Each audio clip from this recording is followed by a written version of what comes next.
बेरोजगारी हो, महिला क्राइम हो, इसको लेकर लगातार बीजेपी को घेर रहे हैं, लेकिन मैंने देखा नहीं 4 साल में इसमें किसी का भी इंडेक्स है वो गिरावट में आया हो।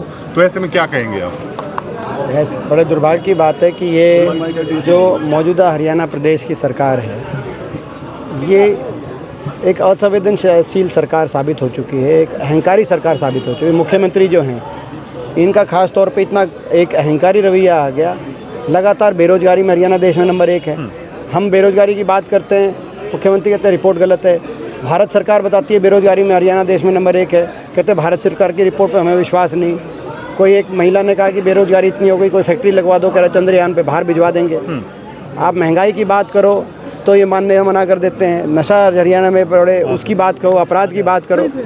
और मुख्यमंत्री जी, मैं समझता हूँ कि जनता से इतने कट ऑफ हो गए कि इनको अपने खुद की प्रशंसा सुनने की आदत हो गई है। ये इनको अगर कोई कुछ गलत बोले या कोई गलत तो नहीं, मगर कोई अगर जो ये सुनना चाहते हैं उसके अलावा कुछ और बोले, जो कोई अगर इनसे कोई जनता की तरफ से कोई ईमानदारी से कोई मांग रखे किसी बात को, उसको ये अदरवाइज लेते हैं और भड़क जाते हैं। ये जनसंवाद में आप देख रहे हो हर जगह हो रहा है। प्रजातंत्र में ऐसा नहीं होना चाहिए। अगर एमपी और राजस्थान में कांग्रेस है वो आगे बताई जा रही है, खास तौर देखिए, हमें पूरा विश्वास है। उसका क्या प्रभाव पड़ेगा? पूरा विश्वास है। छत्तीसगढ़ में, मध्य प्रदेश में, तेलंगाना में निश्चित तौर से कांग्रेस पार्टी सरकार बन रही है। और राजस्थान में जो लोग टक्कर बता रहे हैं, मैं समझता हूँ जब टिकट वितरण हो जाएगा, राजस्थान में जब टिकट वितरण हो जाएगा, उसके बाद आपको बताएंगे कि राजस्थान में कहीं भाजपा टक्कर में नहीं दिखाई देगी। तो और मुझे पूरा विश्वास है चारों प्रदेशों में अच्छा जो है कांग्रेस पार्टी का अच्छा प्रदर्शन रहेगा। चारों स्टेटों में हम जीतने जा रहे हैं। जैसे हिमाचल और कर्नाटक में जीते हैं, ऐसे इन चारों स्टेटों में भी लोग भाजपा के घमंड से दुखी हैं, भाजपा से अहंकार से दुखी हैं। भाजपा के प्रदेश सरकारों के अहंकार को तोड़ेंगे यहाँ के चारों प्रदेशों के लोग और कांग्रेस पार्टी को मौका देंगे। किसान के दाम वो घटा दिए गए हैं सर, और किसान के धान के भाव घटा दिए गए हैं। आशा वर्कर हैं वो सड़कों पर उतर गई हैं। देखिए, जहाँ तक धान की बात है, अभी तक एक्सपोर्ट में जो एक्सपोर्टर मांग रहे हैं, जो 1509 को जो पूरी तरह से एक्सपोर्ट करने की जो है जिस रूप से सहूलियत दी जाए, वो नहीं मिली। इसीलिए आज उतना भाव नहीं बढ़ रहा धान का। इसलिए सारे जो ट्रेडर थे, सारे आड़ती थे, वो स्ट्राइक पे थे। कल से स्ट्राइक तो खोली है उन्होंने, वो खरीदे, लेकिन सरकार की तरफ से अभी तक उनको इजाज़त नहीं मिली। इंडिया गठबंधन इसकी ये हमारी मांग है कि भाई ये मिले उनको, ताकि जो हमारा धान जो आज के दिन पूरे ग्लोबल मार्केट में जिसका बहुत अच्छा प्राइस फेच हो रहा है, तो उसका लाभ किसान को, देश के किसान को भी मिले। आज देश में कोई मतलब जो है खाद्यान्न भंडारों की कोई कमी नहीं है, तो एक्सपोर्ट करने की इजाज़त जो उस रूप से दी जाए, जो फ्लोर प्राइस तय किया जाता है, वो एक्सपोर्टर्स जो मांग रहे हैं उस रूप से दिया जाए, ताकि उसका लाभ आज किसान को मिल सके। आज अगर सरप्लस प्रोडक्शन हुई है हमारे देश में। आखिरी सवाल है सर, 4 महीने का एडवांस सिक्योरिटी ली जा रही है उपभोक्ताओं को बगैर सूचना के, इसके बारे में क्या कहेंगे?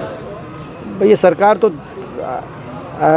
तरीके ढूंढ के लोगों की जेब पे हमला करने का प्रयास करती है। जेब पे हमलावर सरकार है।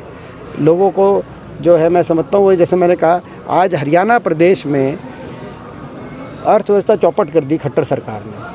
कर्जा हरियाणा प्रदेश पे जितना 2014 में था, उसके अनुरूप 4 और 5 गुना कर्जा बढ़ गया, जबकि ना तो कोई थर्मल का कारखाना लगाया, ना कहीं कोई मेट्रो लगाई, ना कोई नई रेल की लाइन बिछाई, ना तो ये कर्जा इतना क्यों बढ़ा? आज इस सरकार की जो है, मैं समझता हूँ, कार्यशैली इस तरह की रही है, तो उसमें किस रूप से लोगों की जेब पे चोट पहुंचाई जाए, ये आज काम हो रहा है। आज बड़े बड़े घोटालों का अंजाम दिया गया। एक्साइज में शराब घोटाले से लेकर, आप देखिए धान घोटाले से लेकर, ये एक्साइज घोटाले, माइनिंग घोटाले से लेकर, आज प्रदेश में जो राजस्व जहाँ से आना चाहिए था वो आपने महकमे ऐसे बांट दिए, वहाँ पर आपके एक के बाद एक घोटाले हो रहे हैं। और जनता को जो है, गरीब जनता को सरकार जो बार बार टैक्स का बोझ बढ़ाकर, ये जहाँ बिजली की बात आपने करी, बिजली में, और इसीलिए हमारा संकल्प है, जैसे हिमाचल प्रदेश की कांग्रेस सरकार ने करके दिखा, हरियाणा में जब सरकार कांग्रेस पार्टी को यदि लोगों के आशीर्वाद से मौका मिलेगा तो 300 यूनिट बिजली उपभोक्ता को फ्री देने का हम लोग काम करेंगे। आप इंडिया गठबंधन के साथ जाएंगे? हरियाणा में ज़रूरत नहीं मानते हैं आप? नहीं, जो है हरियाणा का इंडिया गठबंधन राष्ट्रीय स्तर पे है, और हर प्रदेश स्तर की अलग स्थिति है। हरियाणा के अंदर इंडिया गठबंधन में लोकसभा में मानते हैं कि नहीं, आप बताओ, हरियाणा के अंदर किसी भी लोकसभा क्षेत्र में कांग्रेस के अलावा किसी और दल का जो इंडिया गठबंधन में शामिल हैं या होना चाहते हैं, उनमें से किसी का भी जनाधार किसी लोकसभा क्षेत्र में कांग्रेस से ज़्यादा नहीं है। तो इसीलिए कांग्रेस सक्षम है, ना ज़्यादा है ना आसपास भी है। तो कांग्रेस सक्षम है आज हरियाणा में, चाहे लोकसभा चुनाव हो चाहे विधानसभा चुनाव हो, निश्चित तौर से कांग्रेस पार्टी प्रचंड बहुमत के साथ हरियाणा में सरकार बनाएगी। हरियाणा के कोने कोने से एक ही आवाज़ जा रही है, बीजेपी जेजेपी की ये घमंडी खट्टर सरकार जा रही है और हुड्डा साहब के नेतृत्व में, उदय भान जी की अध्यक्षता में कांग्रेस पार्टी की सरकार आ रही है। 55+ मानते हैं, कितनी मानते हैं सर? कई चर्चाएं चलती है 55+। हरियाणा में आपको याद होगा पिछली बार बीजेपी ने नारा दिया था 75+, कहा था 75 पार। बीजेपी का नारे होते हैं 75 पार, 75 पार उन्होंने कहा, 75 पार। और उसके बाद जब नतीजा आया तो बीजेपी 40 पे अटक गई और केवल मात्र 3900 वोट का फ़र्क रह गया बीजेपी और कांग्रेस में। अगर 3900 वोट हमारी ज़्यादा होती, ये एक गांव की वोट ही होती 3900 वोट। तो हरियाणा में बहुत ऐसे गांव हैं, 3900 वोट अगर हमारे ज़्यादा होते तो कांग्रेस की 36 सीट आती और बीजेपी की 35 सीट आती। इतना नज़दीकी मुकाबला 2019 तक ही इनसे इतना दुखी हो रहे थे। 2019 के बाद तो दुष्यंत चौटाला और बढ़ गया इस सरकार में।